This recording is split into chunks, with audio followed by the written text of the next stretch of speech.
News 25 is brought to you by J.K. Nelson Law, 727-9900 today. If you need a lawyer, you need Nelson.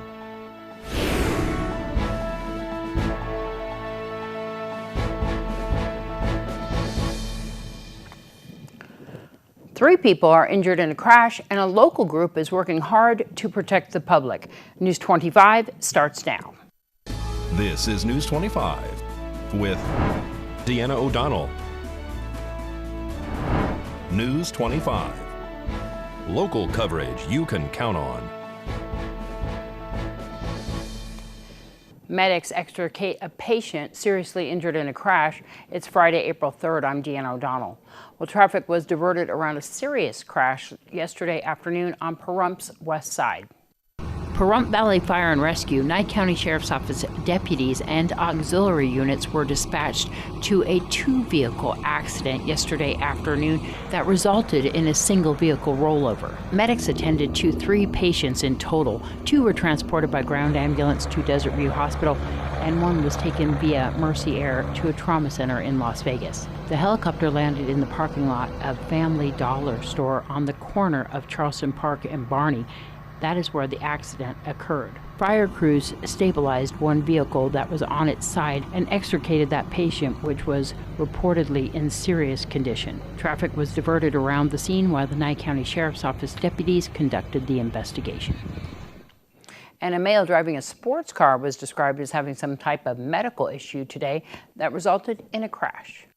Pahrump Valley Fire and Rescue medics and Nye County Sheriff's Office deputies were dispatched to an apartment complex on Bourbon Street today for a person that was reportedly suffering from some type of medical issue, which caused them to crash their vehicle into another car within the complex. That person was then taken by ground ambulance to Desert View Hospital. No other injuries were reported. Well, more and more people are wearing masks to protect themselves from the coronavirus. And a local nonprofit organization has hundreds of seamstress volunteers making masks available free of charge for anyone in need. Julie Perry, who lives right here in Pahrump, is the founder of One Mask at a Time. Hi, my name is Julie Perry, and about a week ago, I started One Mask at a Time on Facebook. This is a startup nonprofit company. We are making masks for free for people in need. It's been an amazing week. Our community of seamstresses have made over 1,000 masks with 38 seamstresses in 12 states. We are making this happen with the help of our community with fabric and elastic donations. I did not create this alone. Big thanks to Tamara Jean Trudeau and Wendy Laquire-Seckard for being there from day one, my friends that helped me network this all together. Big thanks to Virginia Lambert from Shadow Mountain Quilters Group, bringing over 100 seamstresses on board, and they are wonderful ladies. My wish is that we all come together during this time to help everyone in need. Thank you. Hi, my name's Tamara Trudeau, and I live in Pahrump, Nevada, just outside of Las Vegas. It's an honor to be part of One Mask at a Time, helping to sew fabric masks for those in need in our community as well as others. Amazing. I love how everybody does so many things right here in our town. Well, you can learn more about One Mask at a Time and request masks by visiting them on Facebook. Perry says that they're also launching a new website, which will be live by Monday. The address is onemaskatatime.org. Well, today, at the direction of President Trump, the Centers for Medicare and Medicaid Services, in consultation with the Centers for Disease Control and Prevention, issued critical recommendations to state and local governments, as well as nursing homes, to help mitigate the spread of the 2019 coronavirus in nursing homes and skilled nursing facilities, which are now required to restrict visitors to help prevent introduction of the virus into these facilities. In the initial wave of surveys during the week of March 30th, officials found that 36% of facilities inspected in recent days did not follow proper hand washing guidelines, and 25% failed to demonstrate proper use of personal protective equipment. They are continuing to conduct targeted infection control inspections to ensure nursing homes are prepared to confront COVID-19 and keep their residents safe. News 25 will return right after this break. News 25 is brought to you by Star Nursery, your garden's partner for every bloomin' thing. Welcome back. Well, millions of Americans have now applied for unemployment benefits. The president is meeting with oil executives at the White House, and dairy producers are dumping massive amounts of milk. Here's Angela Miles with the details. Topping our news, a record number of Americans are reaching for unemployment checks. The Labor Department reports 10 million people have filed claims for unemployment benefits just during the past 2 weeks alone. That translates into nearly 1 in every 16 Americans from the workforce. President Trump is inviting top U.S. oil executives to meet at the White House today and over the weekend. The dramatic drop in the price of crude is causing a ripple effect of bankruptcies and lost jobs in the oil industry. The president believes Saudi Arabia and Russia will make a deal and stop pumping extra oil into the market. Crude prices rallied on Thursday. And here's a stunner. Even as grocery store shelves go empty in some part of the nation, dairy producers are dumping gallons of milk daily.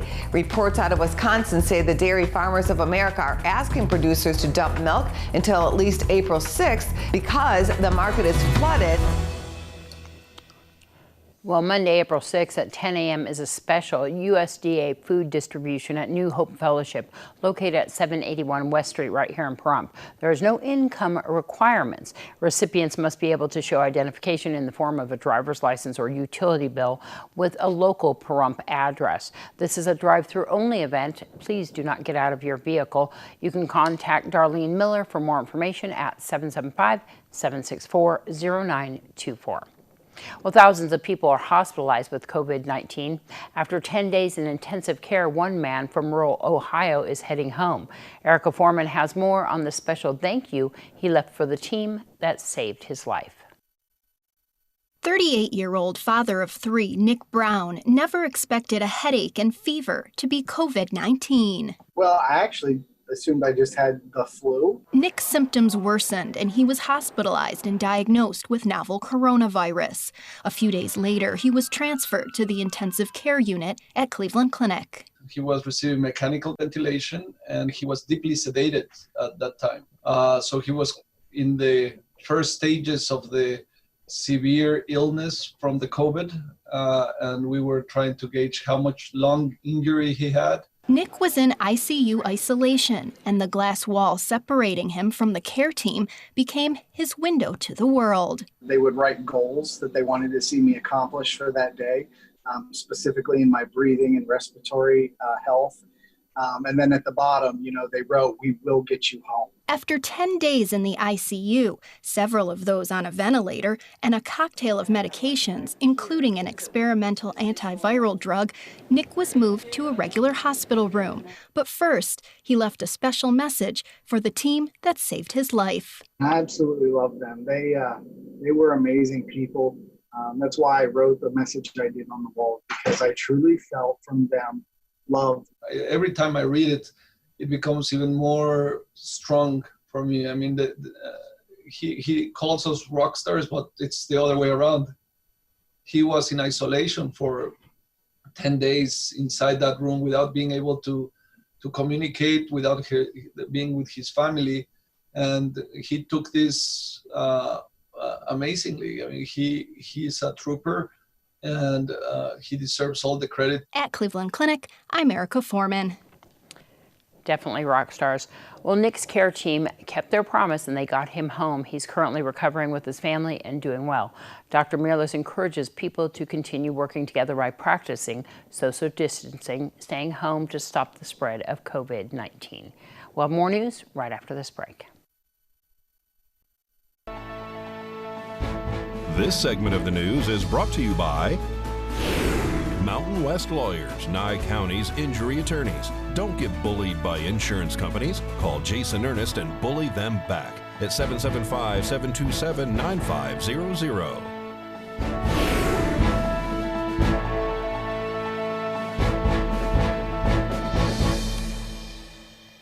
Well, the Nye County Sheriff's Office held another virus test drive-through today in Tonopah. They stated on their release that a miscommunication as to the location caused some issues for yesterday's event and wanted to make up for it. The department has now released new dates for next week's events, which requires individuals to be registered ahead of time. Chemisys Laboratory through Serenity Health has partnered with the Nye County Sheriff's Office and Nye County to provide additional days of drive-up COVID-19 testing for local residents. This time around, there is one major difference. You must pre-register in order to get tested. You can register by going to the Nye County Sheriff's Office website at NyeCountySheriff'sOffice.com. A doctor will then contact you for pre-screening and schedule you for a test. Like this week, the testing is a drive-up event. You must stay in your car. The test itself involves taking a swab of your nasal cavity. Next week's testing is available at the following locations and times. In Pahrump, at the Nye County Administrative Offices at 2100 East Walt Williams Drive, Wednesday from 8 a.m. to 12 p.m. In Amargosa, at the Nye County Sheriff's Office at 855 Farm Road, that's Thursday from 8 a.m. to 10 a.m. And in Beatty, at the Nye County Sheriff's Office, 426 C Avenue, that is Thursday, April 9th, from 1 to 2 p.m. In Tonopah, the Nye County Sheriff's Office at 101 Radar Road, that again is Thursday from 5 to 7 p.m. And in Round Mountain, the Nye County Sheriff's Office at 85 Hadley Street, that is next Friday, April 10th, from 12 noon to 2 p.m. Well, finalized initial claims data from the Nevada Department of Employment, Training and Rehabilitation.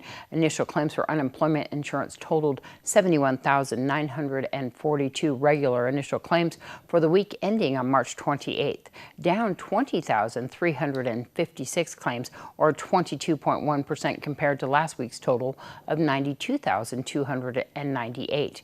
While a decline from the previous week, this is the second highest weekly total number of initial claims in state history. The Nevada Department of Employment, Training and Rehabilitation Employment Security Division wants to remind everyone who has filed for unemployment insurance that they must file weekly claims to continue to receive benefits. Weekly claims must be filed even if the benefits are on hold due to eligibility issues or if you're waiting for an appeal. To file a weekly claim, individuals answer a series of yes or no questions online or by phone after the week has ended. The week begins on Sunday and ends the following Saturday, just like a calendar. For step-by-step instructions, you can also watch a YouTube tutorial video online to file those weekly claims. The Department of Employment, Training and Rehabilitation strongly urges weekly filings be completed online on their website at ui.nv.gov. That's ui.nv.gov. You can also call them. In Northern Nevada, the number is 775-684-0350. Southern Nevada, 702-486-0350. Rural areas and out-of-state callers, 1-888-890-8211. Well, as the Nevada System of Higher Education Institution, Great Basin College, along with Nevada's public higher education institutions, will continue remote instruction through the summer term. This means that all institutions need to plan for a continuation of remote instruction through at least June 30th of this year. Institutions that have summer terms, first or second terms, that extend beyond June 30th should continue remote instruction through the end of the term for the sake of continuity in instruction. Great Basin College registration opens on April 6th for summer 2020 classes. Great Basin College continues to offer associate and bachelor level instruction in academic, career, and technical education areas.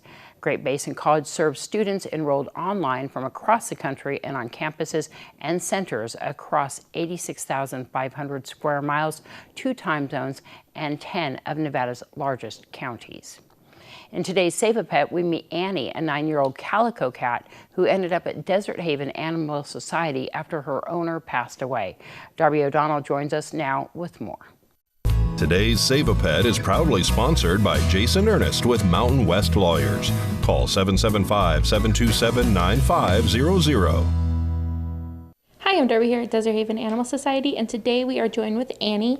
Annie is a 9-year-old female calico. She actually has really interesting coloring because she's mainly all white, but she has really big groupings of orange, beige, and black. She has beautiful little eyes. They're kind of squinty and cute. She is super chunky cat. She actually was brought to the shelter because her owner passed away, so she's looking for her forever home. She prefers to be the only cat in the house, though. Since we're all staying home for Nevada right now, this is actually the perfect opportunity for you to bond with your new animal. So come on down to Desert Haven Animal Society. They are accepting people to come and look at the animals by appointment only. So give them a call at 775-751-7020 or look them up on their Facebook page at Desert Haven Animal Society. News 25 Weather Cam is brought to you by Lerner and Rowe Injury Attorney's Office in Pahrump. In a wreck, need a check? Call 702-877-1500. Well, let's see what it looks like out there today. And that's a beautiful shot, beautiful skies. We're going to find out what's in store for the weekend right after the break.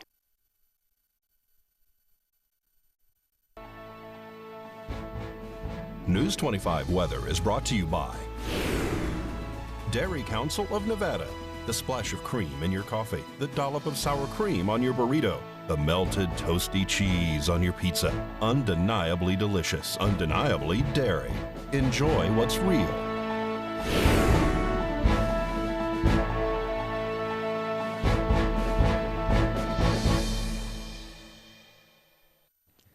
Hello and welcome back to News 25. I'm Michael Donohue with today's weather.